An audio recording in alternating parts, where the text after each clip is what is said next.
जय हिंद दोस्तों, मैं हूं एसपी अभिलाष और आप देख रहे हैं the Jio political desk. Bharat Pakistan को ना बोलने दे रहा है, ना बांग्लादेश को रोने दे रहा है और ना चाइना को सोने दे रहा है। ईस्ट से लेके वेस्ट तक और नॉर्थ से लेके साउथ तक पूरे में खलबली मचा रखी है। भारत ने चाणक्य की स्टाइल में ऐसी चालें चली है कि इन तीनों देशों की नींद उड़ी पड़ी है और भारत ने अभी जो लेटेस्ट चाल चली है उससे तो पाकिस्तान की हालत खराब हो गई है। और केवल पाकिस्तान की हालत खराब नहीं हुई है, यहाँ तक कि डोनाल्ड ट्रंप के ऊपर भी बहुत बड़ा प्रेशर आकर के खड़ा हो गया है। आज की इस वीडियो में एग्जैक्टली मैं आपको यही बताने वाला हूँ। वीडियो शुरू करने से पहले दोस्तों वीडियो को लाइक कर दीजिए, चैनल को सब्सक्राइब कर लीजिए और बेल आइकन को दबाना बिल्कुल मत भूलिएगा। तो दोस्तों सबसे पहले बात करते हैं, ऑपरेशन सिंदूर 2.0 की नींव रखी जा चुकी है। भारत के एनआईए ने अपनी पूरी चार्जशीट पहलगाम केस के अंदर सबमिट कर दी है, जिसके अंदर उन्होंने मेन अक्यूज बनाया है लश्कर तैयबा और टीआरएफ को। टीआरएफ वही रेजिस्टेंट फ्रंट है जिसने पहलगाम अटैक को होने के तुरंत बाद ही एक ट्वीट करके उसकी जिम्मेदारी ली थी और थोड़ी देर बाद उससे मुकर भी गया था। लेकिन हमारी एनआईए ने जांच करते हुए पाया है कि इसमें डायरेक्ट इन्वॉल्वमेंट था लश्कर तैयबा का और टीआरएफ का। अब यहाँ पे इंडिया इन चीज को लीगल फ्रेमवर्क में प्रो रहा है अभी केवल। और दोस्तों पाकिस्तान अब यहाँ पे टीआरएफ को लश्कर तैयबा के साथ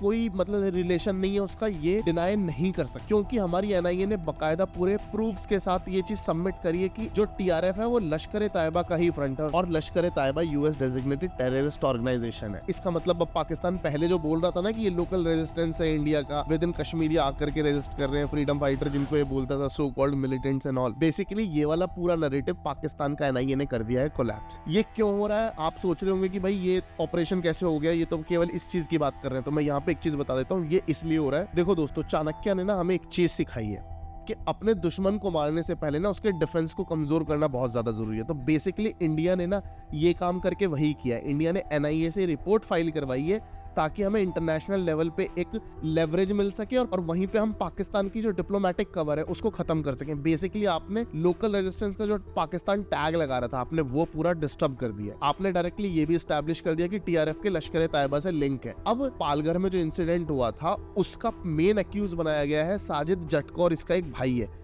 इनको प्राइम अक्यूज बनाया गया। अब कल को अगर इंडिया जाकर के पाकिस्तान से इनकी डिमांड करता है कि भाई इनको एक्स्ट्राडाइट करो, हम लोगों को दो, और पाकिस्तान वहां पे रिफ्यूज कर देता है, तो हमारे पास एक रीजन हो जाएगा कि हम इसको एस्केलेट कर सकते हैं, फिर हम इसको काउंटर टेररिज्म का प्रेसिडेंट दे करके हम अटैक कर सकते हैं। तो बेसिकली इंडिया ने ना अपनी पृष्ठभूमि तैयार कर ली कि कल को हम अटैक करने जाएंगे तो इंटरनेशनल लेवल पे पाकिस्तान इसको हमारे अगेंस्ट यूज ना कर सके और अपने अगेंस्ट कवर के तौर पर यूज ना कर सके। तो हमने ना इनका जो शील्ड थी वो डिस्ट्रॉय कर दी यहाँ पे। दोस्तों तो ये तो बात हो गई केवल लीगल फ्रेमवर्क की कि बेसिकली हमने क्या रेडी किया है। अब मैं आपको मेन मुद्दे की बात बताता हूँ कि हमारी तैयारियां क्या है। हमने टोटल आइडेंटिफाई करे इनके 72 लॉन्च पैड्स अक्रॉस पीओजे के। इनमें से कुछ कैंप्स वो भी हैं जो हमने पहले वाले ऑपरेशन सिंदूर के टाइम पे डिस्ट्रॉय कर दिए थे। यहाँ पे आप देखोगे तो ये जितने भी पॉइंट्स आप देख रहे हो ये सारी की सारी वो साइट्स हैं जिसमें हमने ऑपरेशन सिंदूर के अंदर इनके ऊपर अटैक किया था पाकिस्तान के अंदर घुस करके। यहाँ पे हमने अपनी आर्टिलरीज यूज करी थी और यहाँ पे हमने अपने एयरक्राफ्ट यूज किए थे। मतलब एयरफोर्स अंदर घुस करके ठोक के आई थी और आर्टिलरीज से और हमने मिसाइल से यहाँ से ठोक दिया था। तो बेसिकली अभी क्या किया है कि जो 72 लॉन्च पैड्स हमने आइडेंटिफाई करे हैं, ये बीएसएफ ने बोला और बीएसएफ ने अपने इंटेल के सोर्सेज से निकाल के दिया था।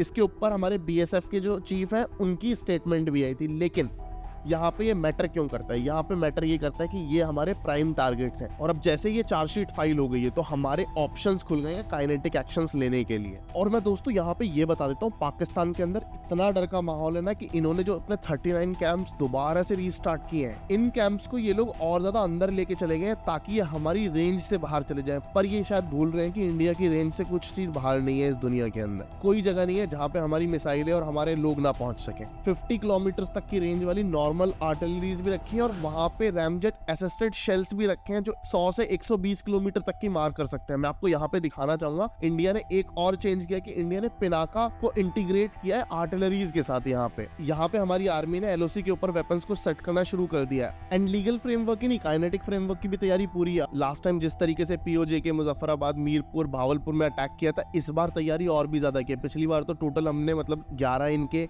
एयरबेसिस थे वो तबाह किए थे, जिसमें से मतलब 9 तो हमने आर्टिलरी से करे थे और 2 आईएफ ने उड़ाए थे।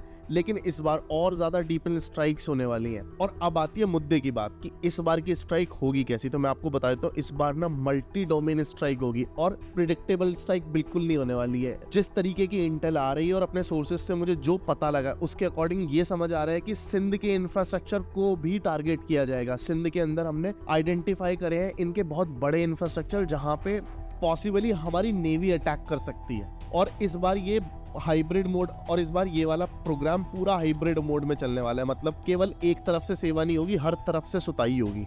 आपको मैं मैप के अंदर दिखाता हूँ, आप देखोगे ये वाला जो एरिया है, ये वाला एरिया इनका पूरा सिंध का एरिया है। और लास्ट टाइम हमने यहाँ से इस वाली रेंज में किया था, लास्ट अटैक यहाँ किया था। लास्ट टाइम लिटरली हमने नेवी को ना इतना ज्यादा परेशान नहीं किया था, बट इस बार डिमांड की जा रही है कि नेवी को भी अपना ब्रेकफास्ट चाहिए। तो भाई तैयारी शुरू कर दिया, सिंध के अंदर जो एरिया होगा और नेवी संभालेगी। और नेवी केवल यही नहीं, हीरा मंडी में ही नेवी नहीं होगी दोस्तों, नेवी को भेजने की तैयारी पन्ना मंडी की भी है। तरीके से 2-3 चीजें चल रही हैं पिछले 2-3 दिन के अंदर कि बांग्लादेश से भी बहुत अग्रेसिव स्टेटमेंट्स आ रही हैं। आपने देखा होगा रिसेंटली बांग्लादेश की तरफ से एक अग्रेसिव स्टेटमेंट आई थी, और किस तरीके से इंडिया ने पकड़ के पेला है, क्योंकि वहां पे अननोन गनमैन आए थे जिनको हम अज्ञातवीर भी कहते हैं। उन्होंने कुछ लोगों को पेल दिया जो एंटी इंडिया बात करते हैं। अब वो पेल के चले गए और उसके बाद वहां पे उनका पूरा रमडी रोना चल रहा है। मुझे समझ नहीं आ रहा है कि ये रमडी रोना क्यों हो रहा है इन लोगों का, क्योंकि भाई तुम्हारे देश के अंदर तुम ही तो बोल रहे थे कि हमारी देश, हमारी आर्मी, हमारी आईएसआई और हमारी इंटेलिजेंस एजेंसीज बहुत ज्यादा अच्छी हैं, वो प्रॉपर्ली सिक्योर कर सकते हैं। तो कर लो ना सिक्योर, किसने रोका है? करते क्यों नहीं हो? ना तुमसे पाकिस्तान में कुछ रुक रहा है, ना बांग्लादेश में कुछ रुक रहा है। यहाँ पे दोस्तों इंडिया के पास एक लेवरेज आता है कि इंडिया के पास थिएटर कमांड है और पाकिस्तान के पास लिमिटेड थिएटर कमांड है। तो अगर यहाँ पे कल को एस्केलेट करने की कोशिश करते हैं तो ये ज्यादा एस्केलेट नहीं कर पाएंगे और इनका पूरा का पूरा मोमेंटम डिफेंसिव हो जाएगा। तो हम फुल ऑन अग्रेशन के साथ जा सकते हैं। तो लिटरली अगर हम सोच के बैठ जाए कि पाकिस्तान के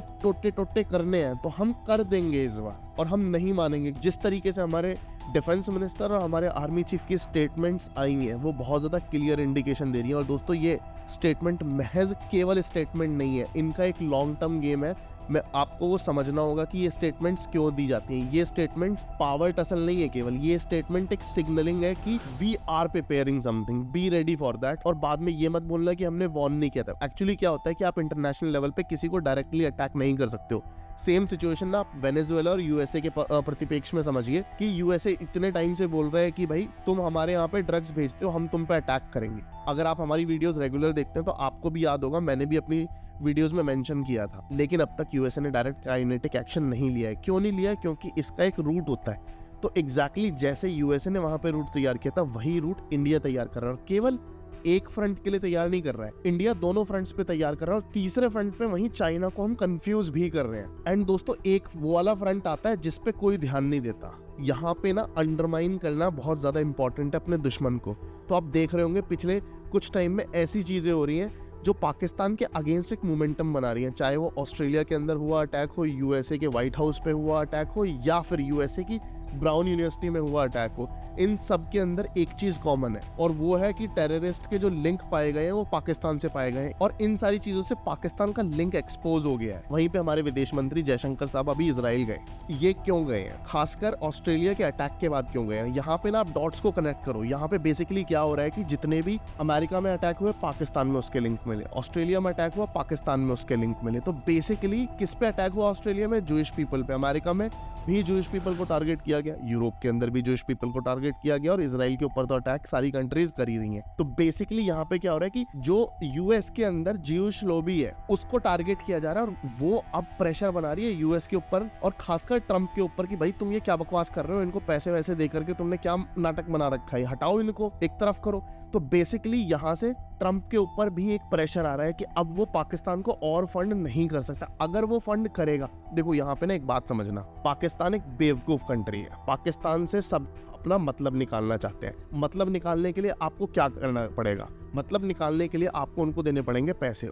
अगर आपने एक बार पैसे पे करे फिर तो अपनी वो गांव भी दे देंगे आप, समझ गए मतलब। तो बेसिकली ट्रंप ने क्या किया, इसने 600 मिलियन दिए और ये बोला कि हम तुमको F-16 दे देंगे। अब समझना F-16 जो है भाई वो बहुत पुराना मॉडल है, वो 1970 के दौर में यूज किया जाता था, और उसमें भी ऊपर से एक क्लॉज डाल दिया कि तुम इसको केवल काउंटर टेररिज्म एक्टिविटीज के लिए यूज कर सकते हो। बहरहाल वो क्लॉज तो पहले भी था जिसमें हमारे साथ इनका फेस ऑफ हुआ था, बट यहाँ पे ये केस थोड़ा डिफरेंट हो जाता है क्योंकि इन्होंने दोबारा से ये चीज डाली है। इन शॉर्ट क्या हो रहा है, पाकिस्तान के जितनी डिप्लोमेटिक इम्यूनिटी उसको मिल रही थी वो सारी की सारी बैकफायर कर रही है। यहाँ पे India step by step Pakistan को पहले हर तरफ से घेर रहा है, फिर घुटेगा। ये तो दोस्तों सीमित है यूएस तक और अमेरिका तक, लेकिन अब इंडिया ने यूएन के अंदर भी पाकिस्तान को आईना दिखा दिया। खैर कई बार दिखा चुके हैं, पर इस बार स्पेशल क्या है, इस बार स्पेशल ये है कि पाकिस्तान के अंदर जो इंटरनल टर्मोइल है, हमने जो उसके अंदर उबाल आ रहा है ना, उसको यूज करके पाकिस्तान को नंगा किया इंटरनेशनल लेवल पे। ठीक है, मैं मान लूंगा आप सोच रहे होंगे कि पाकिस्तान को क्या फर्क पड़ेगा।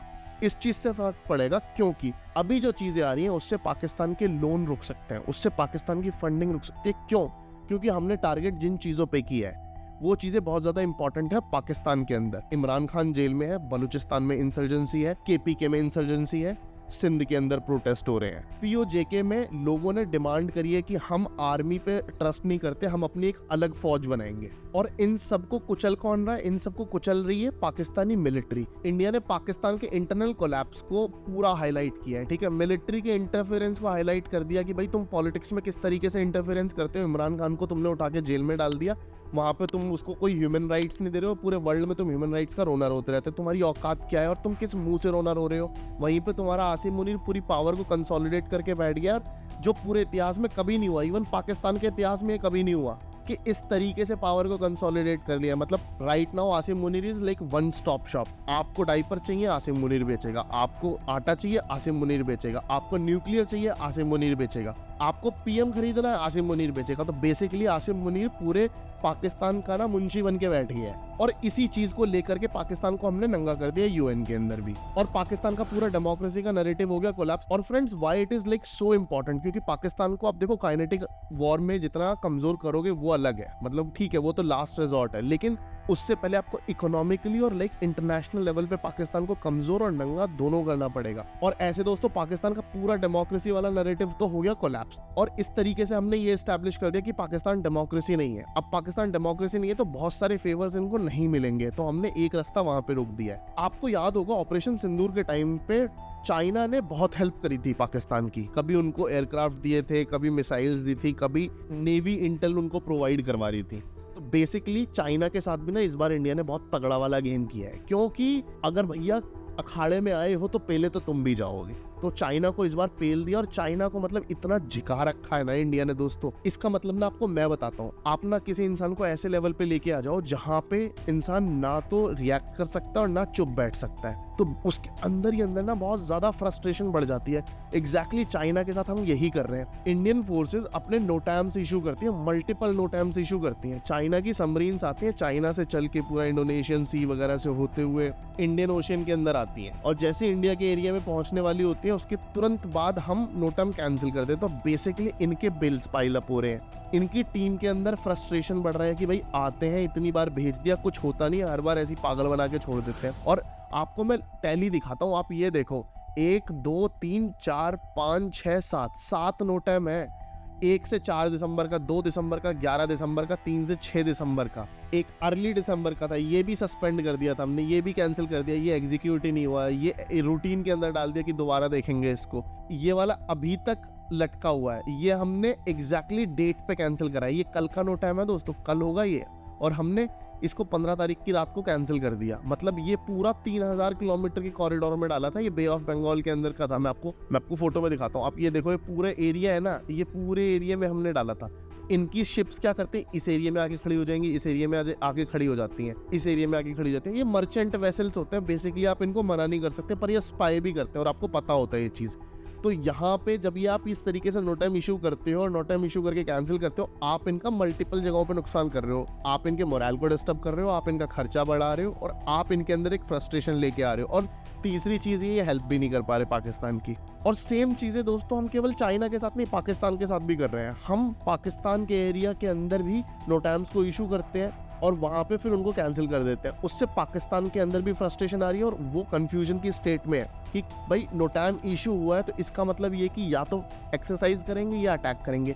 हम नोटैम इशू करते हैं तो हम अपनी एक्सरसाइज करने के लिए, मान लो जैसे अगर जाते हैं तो सामने जिस एरिया में दुश्मन की सेना है वो भी रेडी रहती है कि अगर जस्ट इन केस कोई अबाउट टर्न ले लिया सामने वाले ने, मतलब हमने सोच लिया कि चलो एक्सरसाइज के दौरान इनके ऊपर अटैक भी कर देते, तो वो भी अपनी सेना को रेडी रखते हैं। तो इस तरीके से जो हम जितने नोटैम्स इशू करते जा रहे हैं उससे उन्हें भी रेडी होना पड़ता है। और अब उनमें फ्रस्ट्रेशन बढ़ने लगी है इस चीज़ को कि भाई ये नोटैम इशू करते हैं और एंड टाइम पे कैंसिल कर देते हैं। हम पूरी तैयारी कर रहे होते हैं, हमारी तैयारी वेस्ट हो जाती है। देखो दोस्तों, इंडिया की डॉक्ट्रिन बिल्कुल क्लियर है कि इंडिया ना मतलब डायरेक्टली मौत नहीं देगा इनको, इंडिया तड़पा तड़पा के मारेगा और इनको रियलाइजेशन करवा के मारेगा कि इन्होंने किससे पंगा लिया है। यहाँ पे मैं आप लोगों से पूछना चाहता हूँ कि पहला अटैक एयरफोर्स करेगी, हमारी आर्मी करेगी या हमारी नेवी करेगी? कमेंट्स में जवाब देना बिल्कुल मत भूलिएगा। जय हिंद, वंदे मातरम, भारत माता की जय।